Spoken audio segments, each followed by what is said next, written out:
Good afternoon and welcome to docket number 240602. We're here this afternoon for oral arguments at the request of the company, GennConn Energy LLC, with respect to their application to establish 2025 revenue requirements.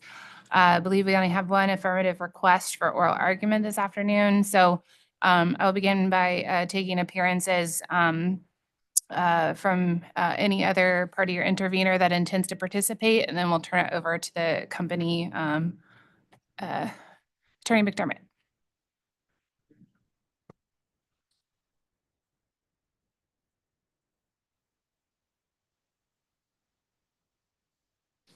Thank you. And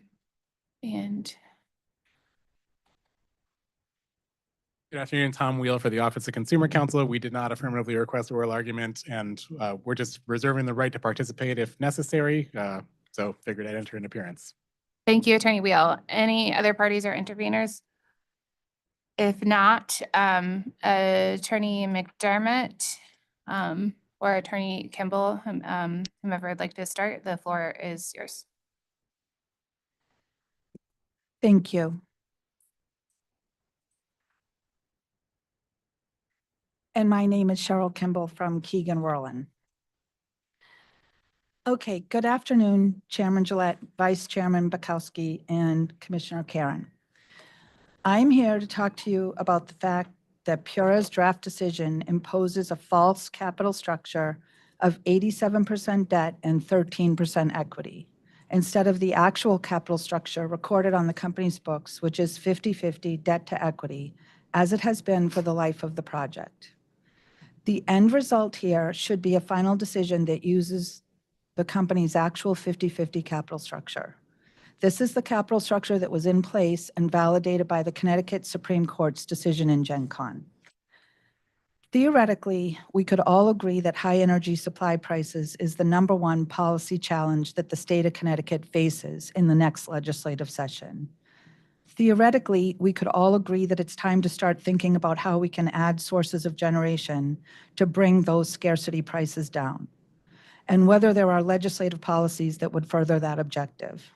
Theoretically, we could all agree that, to the extent that legislative policies are put in place to promote new generation services, PURA's decision should further those policies.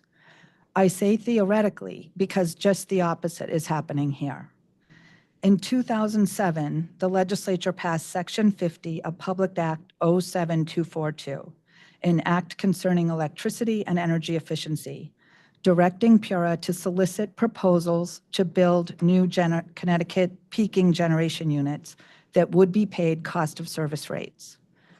The legislature set certain parameters for that cost of service rate making in Section 16243U of the general statutes. That section cites to PURA's general rate making authority in Section 1619, 1619B, and 1619E. Through those sections, the legislature established that the rate making for the peaking units would follow PURA's traditional rate making standards, but it also allowed for PURA to do a few things differently in order to entice entities to come to the state and build facilities. In essence, the statute allowed PURA to treat peaking units as zebras, part utilities with utility rate making and part special purpose entities with some special rate making rules, such as the way ROE was set. In the 2007 criteria decision, PURA established a capital structure of 60-40 debt to equity or equity to debt as the tolerance band for capital structure. Projects could choose their own capital structure so long as it was in that tolerance band. PURA stated that the tolerance band was appropriate to assure that bidders would not propose projects that were too highly leveraged, among other considerations. From 2010 to 2020, GennConn operated under cost of service rules that PURA put in place beginning with plant operation in 2010. This framework included some practices that were designed specifically for the peaking unit, but were not necessarily how utility rate making practices worked, meaning that it recognized that the peaking unit was a zebra, part utility, part peaking unit. In 2020, PURA decided to change those rules in relation to the quantification of capital costs. Specifically, PURA reverted to a more traditional way of computing the weighted cost of capital, essentially converting GennConn from a zebra to a plain old horse. GennConn properly challenged this change because the original criteria decision had recognized that the peaking units needed to have certainty in the rate-making rules. However, in the 2023 decision from the Connecticut Supreme Court, the court found that the original statutory language did give PURA the power to choose whether it treated GennConn like a peaking facility or more like a utility for rate-making purposes. In other words, the court validated PURA's decision to treat GennConn like a plain old utility horse. But that's not what's happening now in 2024, nor did it happen in 2021, 2022, or 2023. Instead, PURA changed its approach again starting in 2021, so that the approach PURA is using today looks nothing like what the court looked at in 2020. In 2020, PURA disallowed interest expense. This was a loss of $2.6 million a year for GennConn. The court said that PURA could do this because PURA had found that GennConn was seeking to set rates that were higher than its actual capital costs, and the interest expense was the thing that PURA identified as causing the problem. PURA never said there was any problem with the 50-50 capital structure, and that is the capital structure that was in place when on the GennConn decision. In 2021, PURA came up with a new method that obliterates the 50-50 capital structure and reduces equity from, in this case, from 50% to 13%. Now, instead of taking away $2.6 million in interest expense, the draft decision takes away an additional $6 million in equity return for a total of almost $9 million, which represents a substantial portion of the earnings that this facility can ever realize. Let me walk you through what is happening here. The cost of capital for utilities is quantified in a two-step process. And I'm going to read you a passage from this book from Scott Hempling called Regulating Public Utility Performance. In this book, on page 254, Mr. Hempling says, the phrase cost of capital, which refers to the cost of debt plus the return on equity, is sometimes referred to as the rate of return, multiplied times rate base. In that definition, rate of return is the weighted rate of return for debt and equity, and rate base is the sum of all capital investment, whether funded by debt or equity, less accumulated depreciation. So 2 steps. Calculate the weighted cost of capital, multiply that weighted cost of capital times rate base. This comes up with a single number for the rate of return. For GennConn, with its 50-50 capital structure on its books, that's 7.29%. Equity is at 9.85%, debt is at 4.73%. PURA's draft decision sets the rate of return at 5.39%, which is 200 basis points less because it only uses 13% equity, 87% debt, which there is no record evidence anywhere in this record or anywhere else of an 87% equity to debt ratio, debt to equity ratio. The second step, as Mr. Hempling says, is you quantify rate base because you're going to ultimately multiply the rate of return times rate base, 2 separate steps. On GennConn's books, there is roughly, in rough terms, $300 million in assets, $300 million in capitalization. The $300 million of capitalization is 50-50 debt and equity. $150 million of debt, $150 million of equity. This represents the remaining assets and capitalization associated with the $500 million original investment made by GennConn's owners in 2010.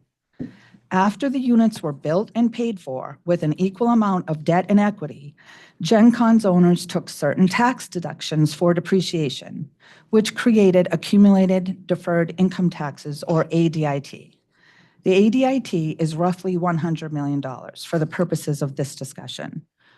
For rate-making purposes and in accordance with the criteria decision that set a 60-40 tolerance band, the total value of ADIT of $100 million is deducted from rate base to determine GennConn's return. So $300 million in assets minus $100 million of ADIT is $200 million of rate base on which GennConn is supposed to be able to earn a return. By subtracting ADIT and reducing rate base from $300 million to $200 million, customers are correctly and appropriately compensated for the benefits of ADIT, which they have funded. So in effect, they avoid paying a return on $100 million of rate base because they have that credit coming from ADIT. Thus, the utility rate-making equation is $200 million of rate base times 7.29% for the rate of return, just like Mr. Hempling describes in his book. This is how it's done for every single utility coming in front of PURA. And even as bad as the Avangrid gas rate cases are, PURA followed this two-step process there. This is utility rate-making formula, and PURA has not applied this formula in the draft decision.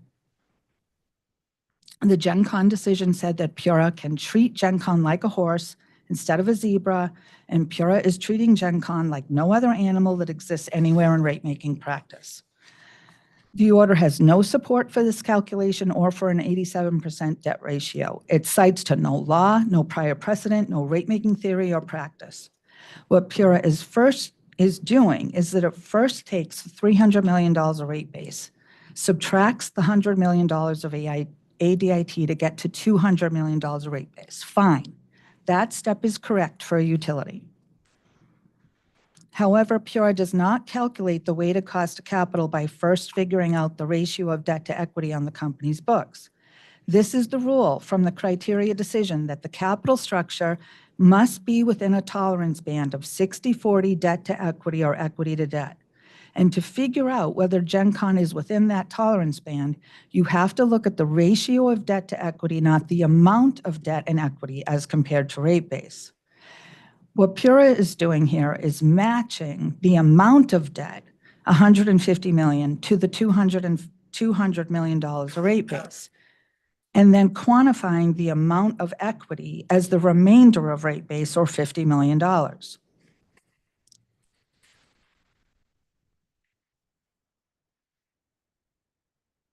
With $200 million of rate base, PURA is saying, well, you have $150 million of debt. So we're going to act as if you paid for the $200 million of rate base using $150 million of debt and only $50 million of equity. Therefore, you only get a return on the $50 million, or approximately 13% of rate base instead of 50%. But GennConn did not pay for the $200 million of rate base using $150 million of debt and $50 million of equity. And there is zero record evidence that shows that to be true.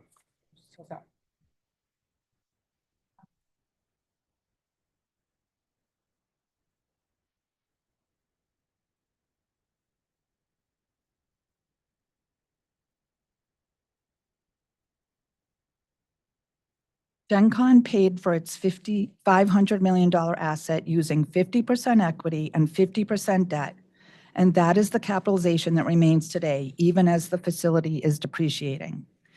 It is completely false and is causing a penalty of $6 million in the draft decision over and above the almost $3 million that GennConn lost as a result of the Connecticut Supreme Court decision, which GennConn is not protesting here and does not protest. The record shows that PURA's new method, not validated by the Connecticut Supreme Court, will cause negative earnings within the next few years. How will Connecticut ever solve its problem with high energy supply prices if it cannot count on PURA to support the policies put in place by the Connecticut legislature to bring new generation into the state? What entity is going to come into Connecticut now and put money on the table to build generation where PURA is making rate decisions that take away so much cost recovery and earnings that companies end up with negative earnings? None. PURA changed GennConn from a zebra to a plain utility horse, and the court said PURA can do that because the statute said it could. So we ask you to apply utility rate-making principles and approve a 50-50 capital structure, not 87-13, which is GennConn's actual capital structure within the rules set by the criteria decision and supported by all of the record evidence. Thank you.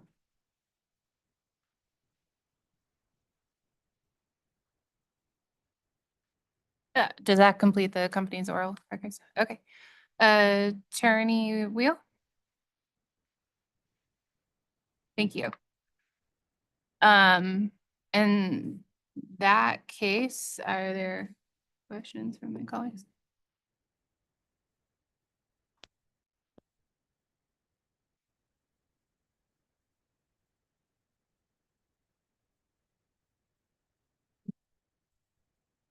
Attorney Kimball, if I could.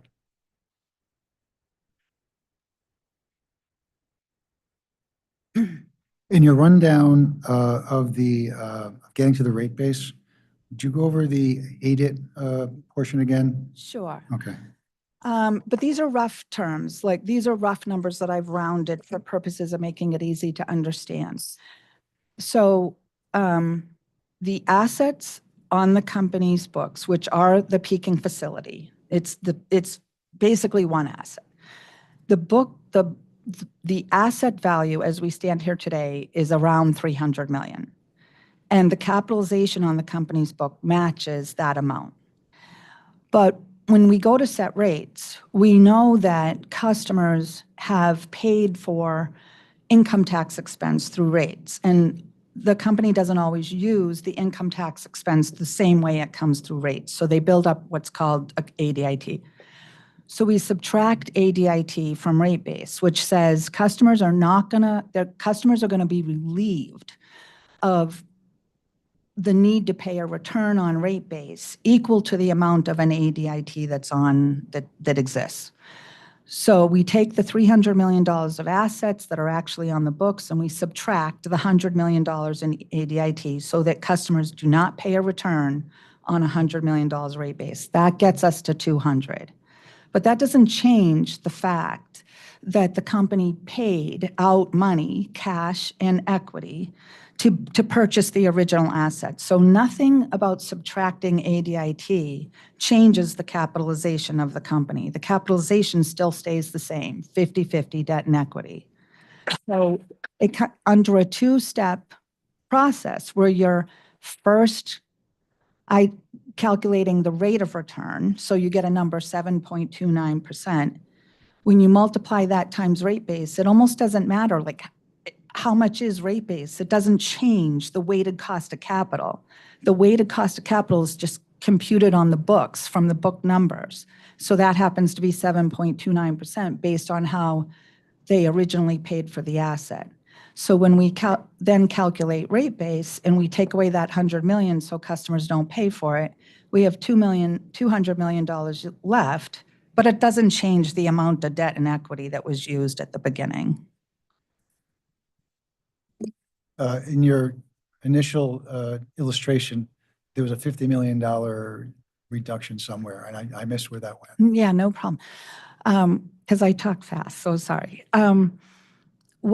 The way the draft decision does things is instead of figuring out the rate of return, 7.29%, and then figuring out rate base, 200 million, and then multiplying 7.29 times 200 million, the way it's done in the draft decision is it says, okay, you've got after ADIT, you've got a $200 million rate base on which you can earn. That's correct. Nobody disputes that. But then what PURA does, because it hasn't calculated that rate of return yet, now PURA comes along and says, well, when I look on your books, you've got $150 million of debt. So I'm going to treat that $200 million rate base as if you used $150 million of debt to pay for it. So if you've used $150 million of debt to pay for $200 million of rate base, then you can only earn on what's left, 50 million, because that's all that's left. And now the rate of return is applied only to that 50 million. When really what should be happening is you have a rate base of 200 million, we all agree with that, but it should be $100 million debt, $100 million equity, because we have a 50-50 capital structure on our books. So a 50-50 capital structure would mean that you have $100 million of debt and you have $100 million that you would earn on for equity. So you're taking the rate base value, 200 million, and you're saying half of that is associated with debt, half that is associated with equity. Because that carries down from the fact that when the original money went in, it was 500 million. And so it was 250 of equity and 250 of debt. And now, but the asset depreciates over time. So we're down to 300 million. We take away the ADIT, that gives us 200 million. So now we should be able to earn a return on half of that, which is 100 million. And instead, the math, the way that the draft decision does the math, it says, no, we're going to look at that 200 million and pretend that you paid for it with $150 million of debt and only $50 million of equity. Where's that coming from? Because it's 50-50 all along. Nothing's changed it. So it's just, it's a different way of, it's a way of reducing the amount of equity that you're getting a return on just through math of how you're applying which thing first. Okay? Yep, got it. Thank you. All right. Great. Any questions for OCC? No. Okay, I thank everyone for their arguments today. Written exceptions, the commissioners will take those under advisement and we will render a final decision. Thank you. We are adjourned.